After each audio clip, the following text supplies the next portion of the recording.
My channel GSP শিক্ষাদান। আজকে আমরা নতুন একটি ভিডিও শুরু করতে চলেছি। বিগত বছরে বিভিন্ন পরীক্ষায় আসা কিছু প্রশ্ন উত্তর আমরা দেখে নেব। তাহলে চলো সবাই মিলে শুরু করি। তোমরা দেখো কার কটা উত্তর সঠিক হচ্ছে। কেমন? তোমাদের যদি ভালো লাগে তাহলে অবশ্যই একটা করে লাইক দিও এবং চ্যানেলটিকে ফলো করো। তাহলে আজকে প্রথম প্রশ্ন, ভারতে দাক্ষিণাত্য মালভূমির উচ্চতম অংশ কোনটি? Option A Anaimudi, option B তিব্বতীয় মালভূমি, option C Satpura, option D পূর্বঘাট। এখানে সঠিক উত্তরটি হবে আনাইমুদি। কেমন? তাহলে চলো পরের প্রশ্ন দেখে নিই। 2 নম্বর প্রশ্ন কি বলছে? কোন অঙ্গটি রক্ত পরিশোধন করে?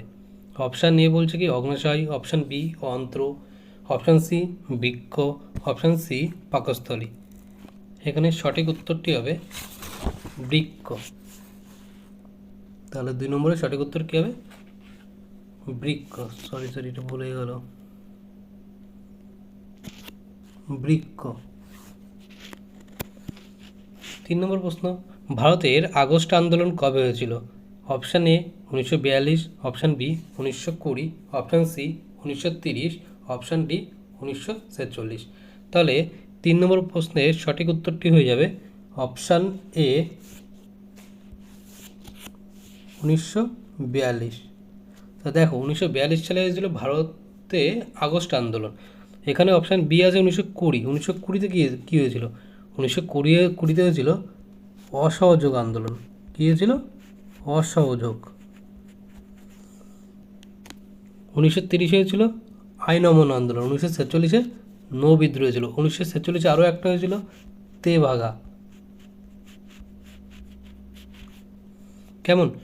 তাহলে দেখো একটা জিকের মধ্যেই আরও 3টে কোশ্চেন আমরা পেয়ে গেলাম। 1942 সালে হয়েছিল আগস্ট আন্দোলন, আর 1920-তে অসহযোগ আন্দোলন, 1930-এ আইন অমান্য আন্দোলন, আর 1947-এ হয় নৌবিদ্রোহ বা তেভাগা আন্দোলন। পরে কোশ্চেন 4 নম্বর বলছে কি ম্যালেরিয়া রোগের বাহক কে? অপশান এ এডিস মশা, অপশান বি কিউলেক্স মশা, অপশান সি অ্যানোফিলিস মশা, অপশান ডি এশিয়ান টাইগার মশা। তাহলে 4 নম্বর কোশ্চেনের সঠিক উত্তর হয়ে যাবে অপশান সি অ্যানোফিলিস মশা। তাহলে অ্যানোফিলিস মশার জন্য কী রোগ হচ্ছে? ম্যালেরিয়া রোগ। আচ্ছা, এখানে অপশান এ বলছে এডিস মশা। এডিস মশার জন্য কী রোগ হচ্ছে? এডিস মশার জন্য হচ্ছে ডেঙ্গু, তাই তো? এটা অনেক সময় দিয়ে দেয়।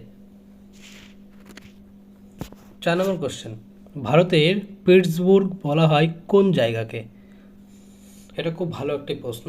অপশান এ বলছে ছোটনাগপুর মালভূমি, অপশান বি দাক্ষিণাত্য, option C Keonjhar, option D Jamshedpur. তাহলে এ সঠিক উত্তরটি হয়ে যাবে জামশেদপুর।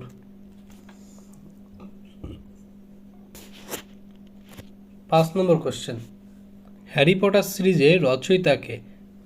তাহলে 6 নম্বর কোশ্চেনের অপশান এ বলছে Agatha Christie, option B J K. Rowling, option C J.R.R. Tolkien, option D C Dickens.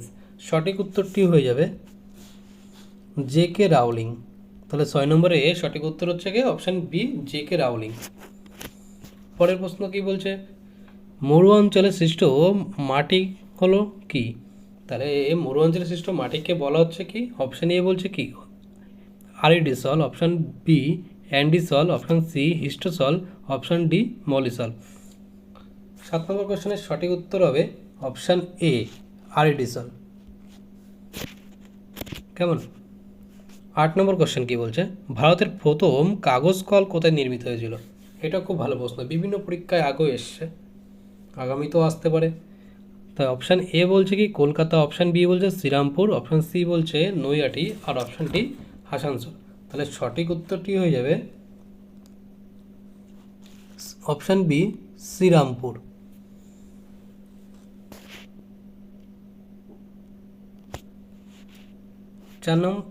9 নম্বর প্রশ্ন কি বলছে?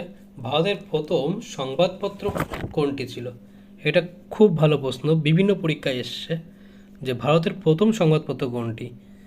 অপশান এ বলছে বেঙ্গল গ্যাজেট, অপশান বি সংবাদ কৌমুদি, অপশান সি মিরাতুল আকবর, অপশান ডি হিন্দু পেট্রিয়ট। তাহলে 9 নম্বর কোশ্চেনের সঠিক উত্তর হবে বেঙ্গল গ্যাজেট। আচ্ছা, এখানে একটি অনেক সময় আমাদের মধ্যে কনফিউশন হয় যে ভারতের প্রথম সংবাদপত্র বলছে কি বেঙ্গল গেজেট। এখানে অনেক সময় তাই ভারতের প্রথম বাংলা ভাষায় প্রকাশিত সংবাদপত্র কোনটা, তখন হয়ে যাবে সমাচার দর্পণ। এটা খুব ভালো একটি প্রশ্ন। এটি প্রথম প্রকাশিত হয়েছিল খুব সম্ভবত 1817 বা 18তে, 1818। কেমন?